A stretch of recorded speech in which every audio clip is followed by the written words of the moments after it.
right, well, we're smack dab in the middle of a 5-part series called The Other Side, and if you've missed any of the first 2 parts of this series, I just really quickly want to get you up to speed on what we've been talking about. Essentially, the idea around this whole series is that every single one of us in this room, every single one of you watching online, every single one of us day after day walk through a series of different doors. We walk through all kinds of doors in life. We walk through relational doors and entertainment doors. We walk through career doors and educational doors. Every single one of us, day after day, we all walk through all kinds of different doors, paying little attention or giving little thought as to what might be on the other side. And so the whole point for this series, the whole goal is to help every single one of us, before we walk through different doors, to simply ask ourselves a question: what's on the other side? And if you've, again, missed any parts of this series and you're interested in kind of catching up on some of the things we've been talking about, I would love for you to consider going onto our webpage at bridgechurches.ca, and there you can kind of catch up on the messages. You can watch them online. You can subscribe to our podcast, and kind of maybe if you're a commuter, that's a great way to kind of catch up on some things. But one of the best parts of this series isn't just what's been happening on Sunday mornings. It's the fact that we've been in conversations around these ideas throughout the week. In our small groups in 1829, which is our young adult ministry, which you heard a little bit about this morning, we've been kind of following along together in a study-based thing that we've put together in-house that kind of coincides with this series. And I know for Lisa and I, it's been amazing for us to kind of be together with some other couples in small group and to go deeper in conversation around these ideas, rather than just simply coming and sitting for a few minutes and just kind of listening to some handsome bald guy talk for a little bit. So it's great to give you guys an opportunity. Yeah, he was here last week. It's great to give you an opportunity, though, to go deeper around some of these conversations. Now, the doors that we're going to talk to today, they're critical. The doors we're going to talk to today for you, they're critical, and they're critical for me. The doors we're going to talk about today matter to the people in your life that matter to you. In fact, these doors, the doors that we're going to talk about for the next few minutes, they matter to people. They're critical to people that you've never met. In fact, I would go so far as to say the doors we're going to talk about today, and your decision based and around these doors that we're going to talk about today, your decision could actually be the answer to someone's prayer. That you, in these next few moments, you have the opportunity to make a decision as it relates to the doors that we're going to talk about today, and your decision could be the very answer that someone right now is somewhere praying for. But in order for us to be an answer, we have to start with a problem. And so I brought one with me this morning. In fact, I brought a few of them. These are a problem. These are avocados, in case you couldn't really tell. And the problem with these is that my family didn't consume them fast enough, and now they're gross. Which is tragic, because I love avocados. In fact, I think I would say I eat one almost every single day. I absolutely love them. And the thing about avocados isn't just that they taste delicious, they're expensive. Like, when I go to the grocery store, like, I don't like going to the grocery store because I don't like paying for things, but when I go to the grocery store and I see how much these cost, I'm like, this is like green gold right here. Like this is a bag full of money. But none of that matters. It doesn't matter how much I like avocados, and it doesn't matter how much they're worth. All that matters is that we let them sit too long, and now they're not good to anybody, and they're not good for anything. And so at the end of the day, regardless of what they're worth, and regardless of what I paid for them, and regardless of how much I like them, I end up throwing them out. I just pitch them. Now, today, as we continue on in our series, there's a writer from the first century, a man named James, who was actually the half-brother of Jesus. And James is going to bring all of us to the threshold of 2 doors. 2 doors that you and I, we have the opportunity to make a decision about. Two doors that we have to make a decision. Now, James, as I said, was a writer in the first century. He was the half-brother of Jesus. He lived in Jerusalem. In fact, he was the pastor of the only Christian church in Jerusalem at the time. And so as he was pastoring this church, he decided to write a letter that went to Christian people in Judea and Galilee. And he writes to these people. This is at a time shortly after Jesus was crucified and then brought back from the dead. And so James writes this letter, and it goes out to Christians in Judea and Galilee. And believe it or not, what he wrote to people back in the first century, in his letter, he actually addresses some of us in this room this morning. It's hard to believe that, but he actually does, and I want to show you what he says. He says, "Now listen, you rich people," to which when I read that, I'm thankful that doesn't apply to me, and and maybe you're the same. You're just like, okay, where's the part where it gets to me? But this is interesting, right? Because the truth is, we're richer than we think. And the temptation when you get to parts like this is just to read over it or to skip to the next chapter, skip to the next verse, because you think, that doesn't really apply to me. But again, every single one of us, we are richer than we think we are. In fact, if you make $33,000, you are in the 1% club. If you make $33,000 a year, you are in the 1% club of wage owners internationally. To which a hush comes over the crowd, right? Nobody jumps up and nobody goes, yeah, like we're in the one, like nobody does that. Why? Even though we're richer than we think we are. But the problem is this: we don't think we're rich because we don't feel rich, right? I mean, we may know, intellectually that we're richer than we think we are, but we don't think we're rich because at the end of the day, we don't feel rich. And for many of us, if ever at all, there's only been a few times in our lives when we actually felt rich. Maybe for you, it was the first time you got an income tax return, right? It was just like, yeah, free money. You remember that time? It's like, wow, what am I going to do with all this money? And for others of us, it was when we got married. And you got that little basket that was full of cards, and you opened them up one after another. And you're like, what are we going to do? We're loaded. Like, what are we going to do with all this money? And for others, it was when you got your first paycheck. You remember back at the day when you got your first paycheck and you didn't have any responsibility to anything or to anyone, and you're just like, what am I going to do, right? For me, I think I was like 12 years old, and I spent an entire summer raking blueberries in the hot, hot sun. And at the end of the summer, I got a paycheck. It was, a few $100s. And I was like, what? I don't know how I'm going to spend all this money. And like my sweatpants were weighed down with quarters as I walked through the arcade. I was like a high roller at Vegas, like buying rounds of pops for all my friends. I was like, I'm just loaded. I think that was probably the only time in my life that I ever felt rich. And the truth is, we don't feel rich for a lot of different reasons, right? We don't feel rich, and probably the biggest reason we don't feel rich is because we don't have any financial margin, do we? We haven't found ourselves, we don't find ourselves in a place of pasture. This is something we talked about last week. In fact, many of us, if not all of us to varying degrees, we're actually overwhelmed with the pressure and the stress, the financial pressure that we're under. We're overwhelmed with debt. And it doesn't matter how much money you make, it doesn't matter how much money comes in, you just feel this stress, a financial stress that would make no sense to most people in the world. And another reason that we don't, feel rich, another reason we don't, have any peace when it comes to finances is because we see what everybody else has, right? We see what everybody else drives and what everybody else does and where everybody else goes. And we have Instagram, which is the curse to our culture, right? Because you look, and not only does everybody look better than you, they do more than you do. And so you see all these things and you find yourself asking weird questions like, why can't I look like that? And why can't I do that? And why can't I drive like that or wear that? Or why can't I travel like that? And we find ourselves walking closer and closer to a door, and we don't do it consciously. But all the things we see bring us to this place where we find ourselves walking closer and closer to a door. And actually, for many of us, if not all of us, we've all walked through the door. We don't do it intentionally, but we find ourselves walking through the door of accumulation. And life becomes about what I can accumulate and what I can do and what I can get and what I can have and what I can save and how I can build up my portfolio. And life becomes about all the experiences that I can accumulate. And my life is just a series of events. And the more I can do and the more I can see and the more I can have and the cooler I can look. And we walk through this door of accumulation over and over and over again.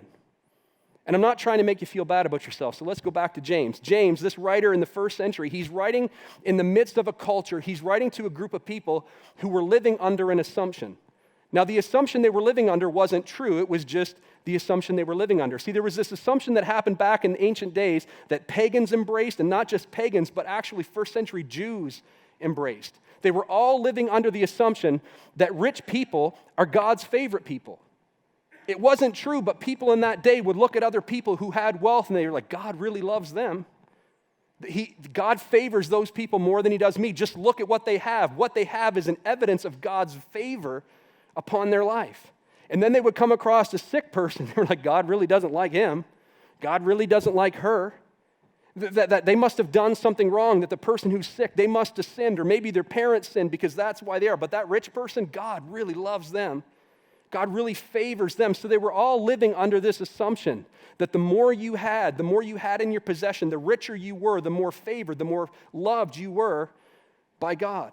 But as you read through the New Testament, and specifically the Gospels, as you read through the Gospel accounts, you find something completely different than the assumption that they were living under. What you discover is this: it's not that rich people aren't more loved, it's that rich people are held more responsible.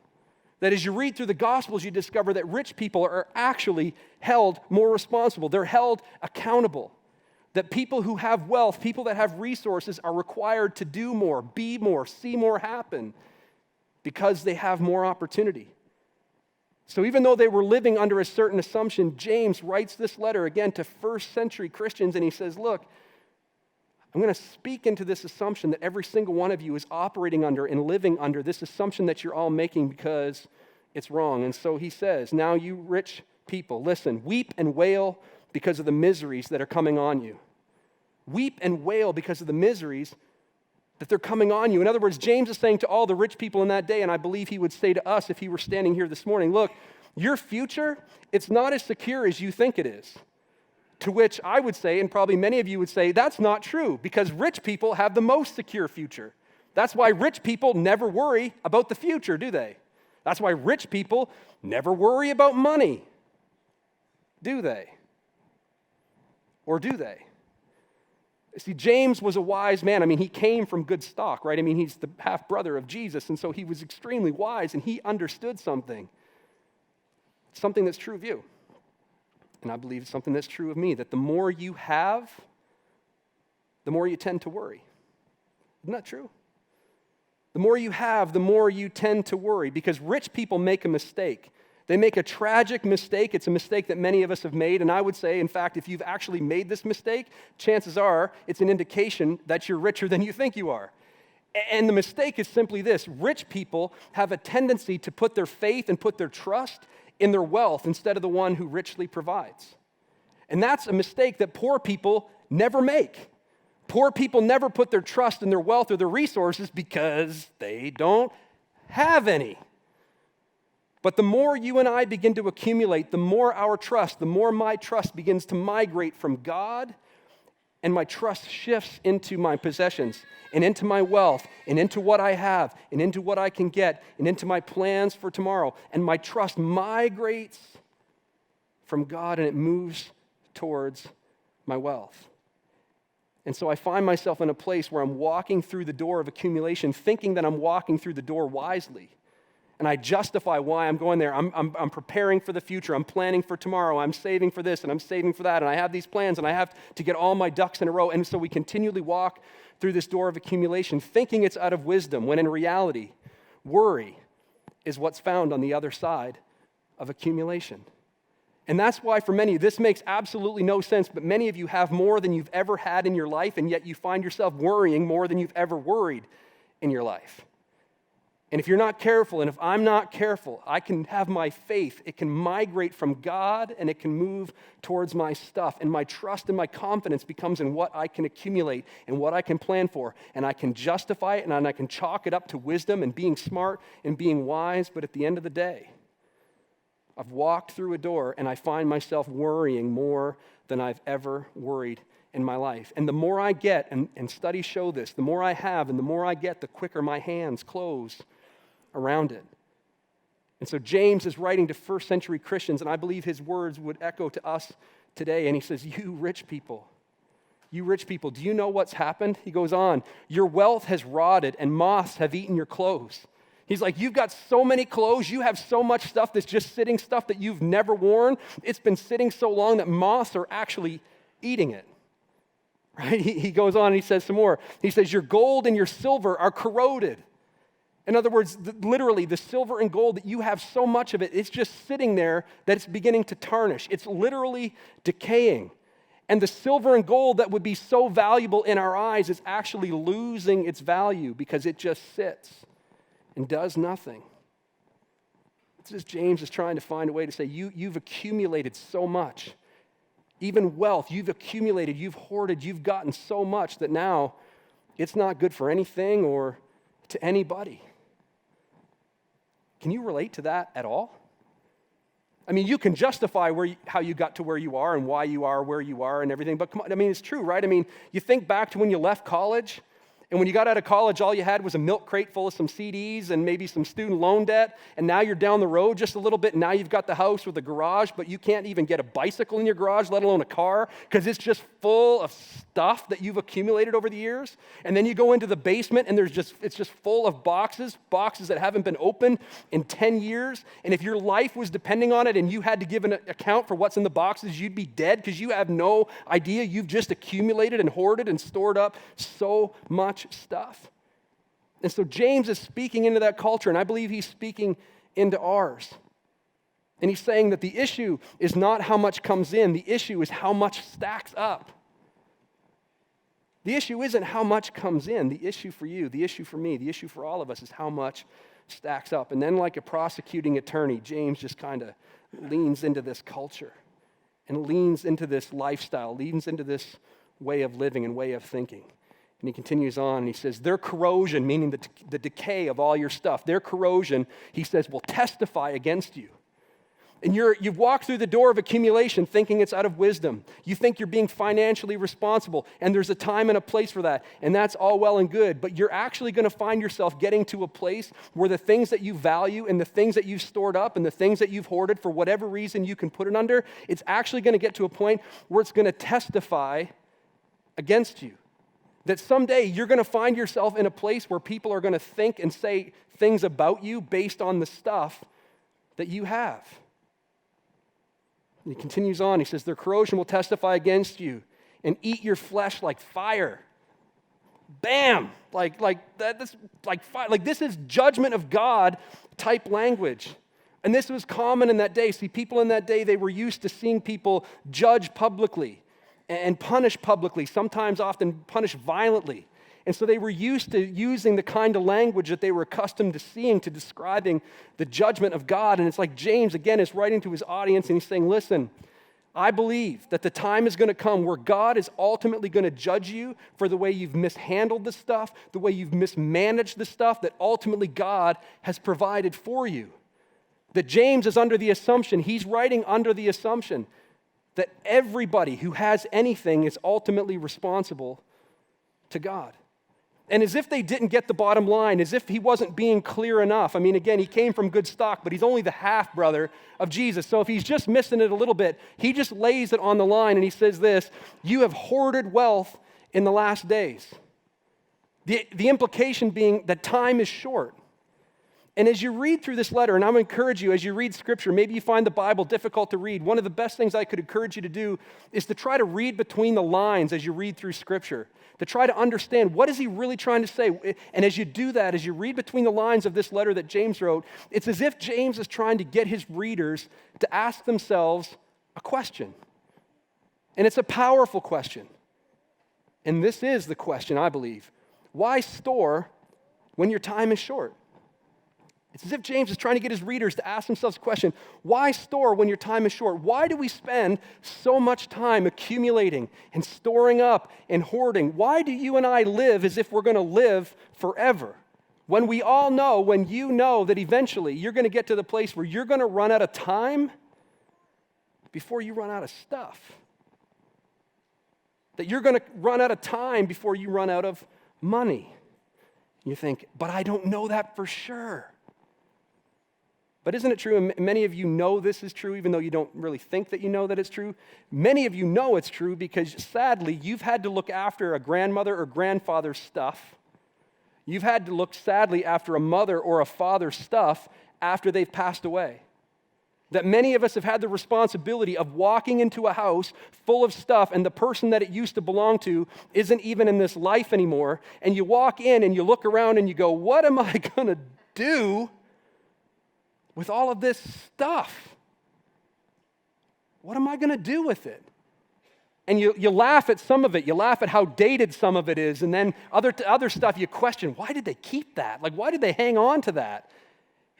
And some stuff you keep for sentimental reasons. There's a few things you're like, yeah, that meant a lot and I want to keep that. I want to hang on to that. But the rest of it, you just find yourself just getting rid of it. And you find yourself doing drive-by after drive-by to Value Village, just dumping stuff off. And the things that were of value to the person that you valued, to you, it's as if it speaks. And James would say it's as if it testifies about the person that it used to belong to. And there's a sense in which, though some of it might be sentimental, the majority of it, you're like, this is of little or no value to me. Now, here's an interesting thought, and this is meant to be motivational. At least it is for us. But one day, my kids, one day Lisa and I's kids are going to tell a story about our stuff. Like one day, Emma and Parker are going to tell a story about my stuff. And the same is true for you. That one day, your kids are going to tell a story about your stuff, about what you valued and how you managed your stuff. And this is important. What we do now, what you do, and what I do now will determine the story they tell and the example they see. And if you would, can we just rest in this reality for just a second? Can you allow this to be a mirror into your life and into my life and into your heart and into mine? What we do now, what you do, what I do now will determine the story they tell and the example they see. James is saying, look, you think that you're being wise, and there's a time and a place for wisdom and financial prudence, but come on, where's the line? Where's the line for you? And you spend so much time storing up and accumulating. And at some point, there will come a time and a place where those things that you've accumulated are actually going to testify against you, not for you. And he goes on and he says, look, in case, he thought he was losing his audience, or if I'm losing you a little bit, like James is saying, look, and he goes on, the wages you failed to pay the workers who mowed your fields are crying out against you. So he's talking about wealthy landowners, and he's saying the wages that you withheld for them for mowing your fields, they're crying out against you. Wealthy landowners in those days, they were often criticized in ancient times because they would leverage their power, they would leverage their wealth against people who had less. Because the people that worked for them, the people that didn't have much, had no recourse. So they could agree to a wage, they could make a deal and all these things, and then the people would go out and do the work, and then the rich person would be like, yeah, I'm not going to really pay you that, I'm going to pay you this. And the person who worked for him had no opportunity, had no recourse to go and get more or get restitution. And so wealthy landowners in that day were constantly leveraging their power, leveraging their wealth against people who had less. And James says, the cries of the harvesters have reached the ears of the Lord Almighty. In other words, James is saying, look, what you've done and the way that you have leveraged your power and the way you've lorded it over people who have less, it's those cries of the people that you've taken advantage of, God will hear. God is going to hear those cries. And so his point is, and where it lands for me and where I believe it lands for you, is simply this. Resource people shouldn't look for loopholes to get by with doing less. And resource people, you and I, we do that time after time after time. We justify why we're cheap, and we chalk it up to wisdom. We say we're doing these things out of wisdom. We're trying to, save for a rainy day, or I have to plan for my retirement, or I have to accumulate all this stuff because I don't know what's going to happen, and I don't know what's going to happen to the financial market, and all these other things. And what ifs drive me to and through the door of accumulation. But James would say resource people shouldn't look for loopholes to get by with doing less. James would say that resource people should look for opportunities to do more, to give more, to be more, to see more happen because they have more opportunity. And James would say, look, I understand that it's easy, and I understand it's easy to justify why you walk through the door of accumulation, but there's another way. I think that he was writing to his first century audience, and he would say the same thing to you and I today. He's like, look, there's more to life than accumulating. There's more to life than building up your portfolio. There's more to life than that. There's a better way. There's another way. There's another door. And I believe James invited his audience and would invite us to walk to and through the door of generosity. To walk to and through the door of generosity. See, James ended up giving his life proclaiming the messages that his brother taught. So James, again, he was actually martyred in around 62 AD because he wouldn't renounce his faith in his own brother being his Messiah and being his Lord, and he was put to death proclaiming what his brother taught. And Jesus, the half-brother of James, taught that your stuff isn't even your stuff.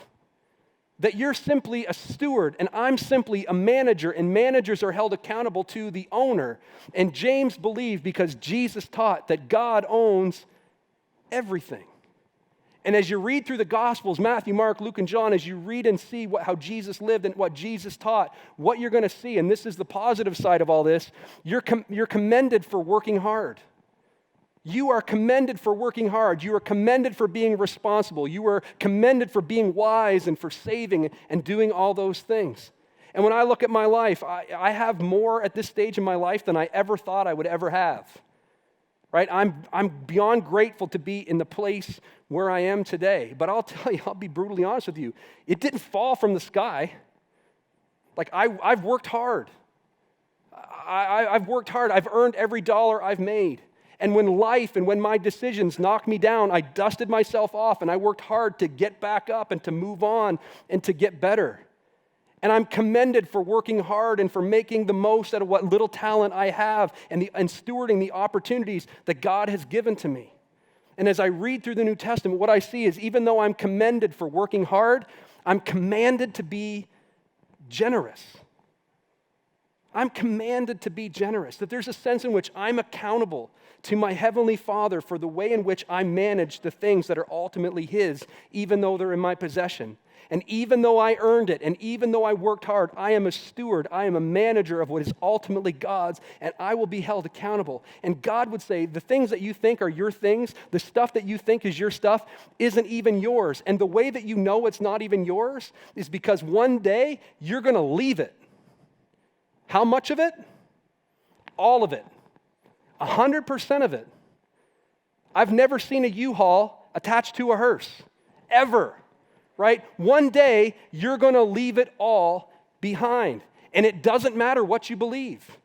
It doesn't matter if, like me and maybe others in this room, you believe that God owns it all and that you're simply a steward, you're a manager, and that ultimately everything under the sun belongs to God, and we're managers and we're held accountable to that. You can believe that, or you can believe there's nothing more to this life than this life. Regardless of what you believe, someday someone else is going to have your stuff, which means it's not yours anyways. You simply have it in your hands. You simply have it in your possession for what James would say is just a short time. And James continues on. He says, you have lived on earth in luxury and self-indulgence. You've become greedy. You've fallen prey to the consumption assumption. The consumption assumption meaning that if it comes to me, it must be for me. And James is saying that's not the way it works in God's economy. Just because it's come to you doesn't necessarily mean it's for you. And then he says something that, I'll be honest, means absolutely nothing to us. But in this day, in this culture, in this context, what James is about to say is the record scratch that makes everything and everyone just stop. Here's what he says. You have fattened yourself in the day of slaughter. Whoa, what does that even mean, right? But see, people in that day, rich people, wealthy people in that day, they had cattle. And so what they would do is they would take one calf and they would put it in a pen all by itself and they would overfeed it. And they would watch it, they would guard it, they'd protect it, and they would keep it because they knew eventually one day they were going to have something to celebrate. So they had to prepare in advance. It's not like us today, right? I mean, Thanksgiving is a week away, and I would guess very few of us are actually prepared for Thanksgiving because we just know, hey, we can hop in the car and go over to Costco and get a hot dog and a turkey, right? Or we can just go to the grocery store and get a turkey, and if we invite people last minute, that's no big deal either because we can just go back out to the store last minute and get more stuff, and it's no big thing. We can do celebrations in an instant, but in those days, the only thing that kept was wine and grain. So in order for them to have a celebration, they had to plan way, way, way in advance. And this is where James is getting really slick in his illustration. It's like he's saying, you rich people, you think you're so wise. You think you're so smart. You think that you're so financially responsible. And you think that you're planning way, way, way in advance. And in reality, you are. It's just not for what you think you're planning for. James is saying, in reality, you're actually preparing for your own slaughter. You're actually setting the table for your own embarrassment. And the time is going to come when you think you've fattened up this calf and you think that you're preparing for a celebration and you're going to sit down and have this wonderful meal and that you're going to eat the calf, when in reality, you are fattening yourself up for a slaughter. James understood and was trying to help his readers understand that what I accumulate today will tell a story about me tomorrow.